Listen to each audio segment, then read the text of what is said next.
smidgen of a baby draw. Hey guys, David Folk here with Hardy Greaves Golf Shops, and today we're going to be reviewing the P770 Irons from TaylorMade. We got an on-course review coming at you, as well as some real ball data. Let's go putz around. Hit the ball!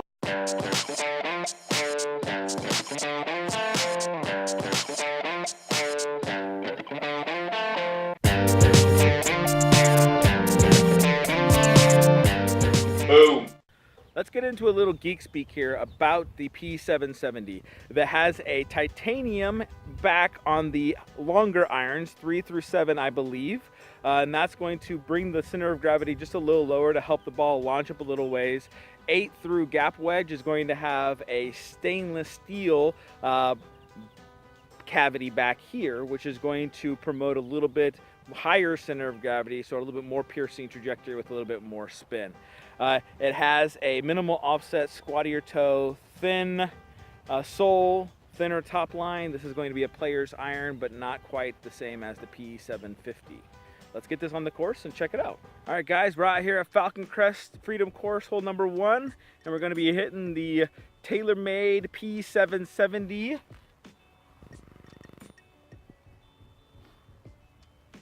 Looking down at the ball, I see a little bit of a satin finish, not so much chrome as a typical player's iron. Just a little bit of offset, not too much. Then thin top line, just a little bit of a squatty head. It looks really, really good. I like the way this TaylorMade looks. Let's give it a hit. Let's see how she goes.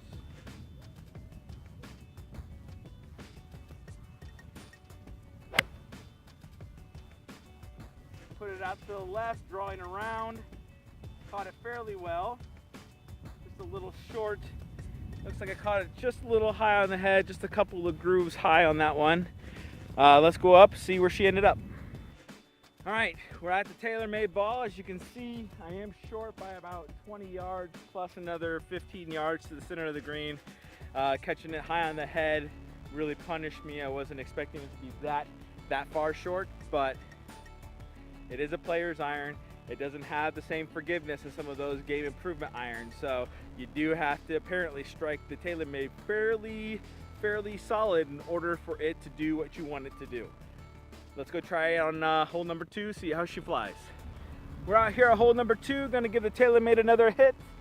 The goal is to be a little short, a little left, let it draw around, let it release in the middle of the green, wind's blowing right to left.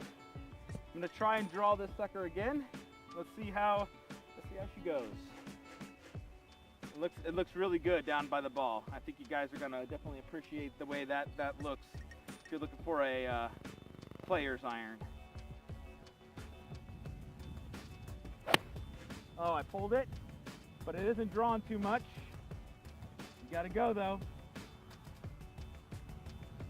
Looks like I made it over. Caught that one pretty square, not too bad. Let's get up and see how she goes. All right, guys, as you can see, I did avoid the bunker, which is fantastic. There is my ball. I just missed the green ever so slightly with that pole. I mean, that was a fantastic shot. I was afraid I was gonna hook it, which it actually ended up just doing a pull, smidgen of a baby draw. That's easily chipped down the hill or putted down the hill, depending on what we're looking for. It looks like it does have a little bit of forgiveness, which I was very impressed with, so I didn't get too punished considering it was a little bit of a pull on that shot. All right, out here, hole number 3, gonna be hitting the TaylorMade. This is a par 3, roughly 165 or so.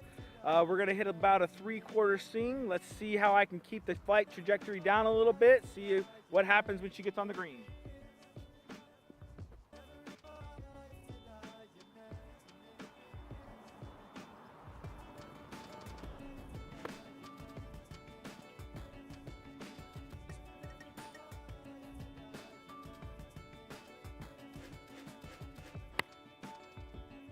Right at it. Great shot. Just short of the green, bounced on. That's gonna be great.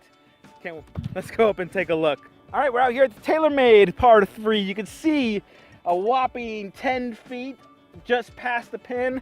I actually thought it was going to end up much better. As I was watching it, man, I thought it had a chance of going in. It just barely missed the pin over to the right side looking at it.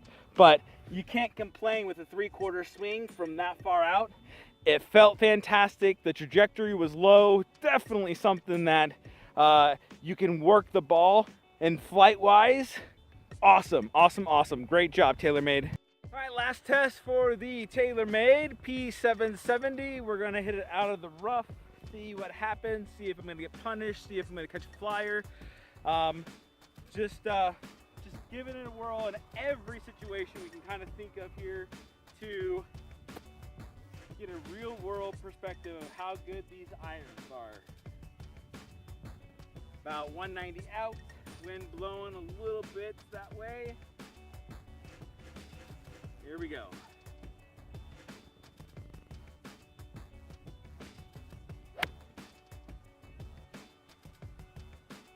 Caught it clean out of the rough. A little bit of a, actually great. I think that's gonna be right in the middle of the green.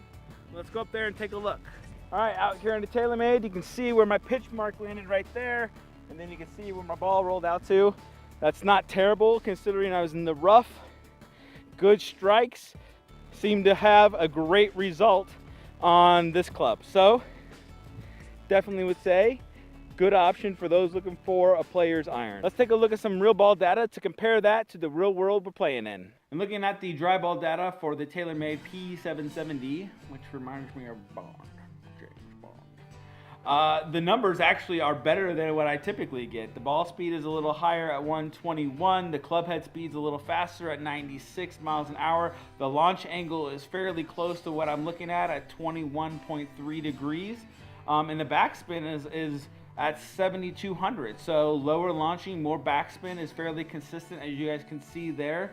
It actually turned out to be a really great club looking at the dry ball data. I'm carrying it 183, which is just a little short, but again, that could be just indoors, not swinging as hard as what happens when you get outdoors, and that's something that I like to take into consideration and think you guys should as well when you go test indoors versus outdoors. Overall, these numbers are some of the best I've seen from my dry ball data. I love the way it felt when I was hitting it. It didn't have any real issues with pushing it left and right. I mean, you see a couple of them that kind of pushed, a couple of them that overcooked it. But I mean, overall, they're within 20 yards of the pin, give or take, where it landed. So I can't be upset with what I'm seeing here. And for a forged iron that is a player's iron, man, it's great numbers. Definitely would recommend you guys getting out, taking a look at it, comparing it to what you're already playing. I feel like it has forgiveness. I feel like what I'm seeing here is great numbers for me. I think you guys are going to see similar results. Get out there, check it out, put it in the mix for what you're looking at, because from what I'm seeing, it's actually looking like a very, very good iron. Let's get back on the course and check out some real course action and see how it's going.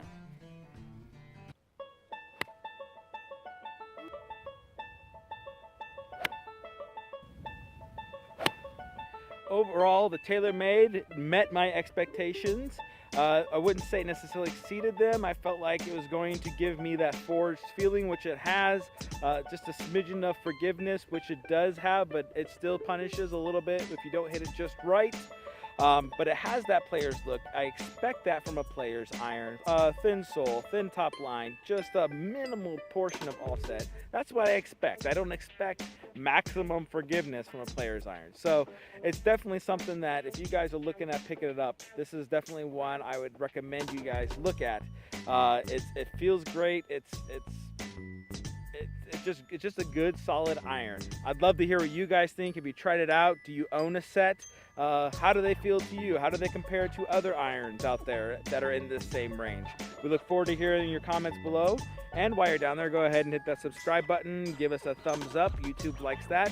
Check out our other social media sites like Instagram or Twitter, as well as our eBay store, because we have a great selection of clubs down there as well. So let us know what you think. We look forward to hearing from you, and we'll chat with you next time. That's going to be great.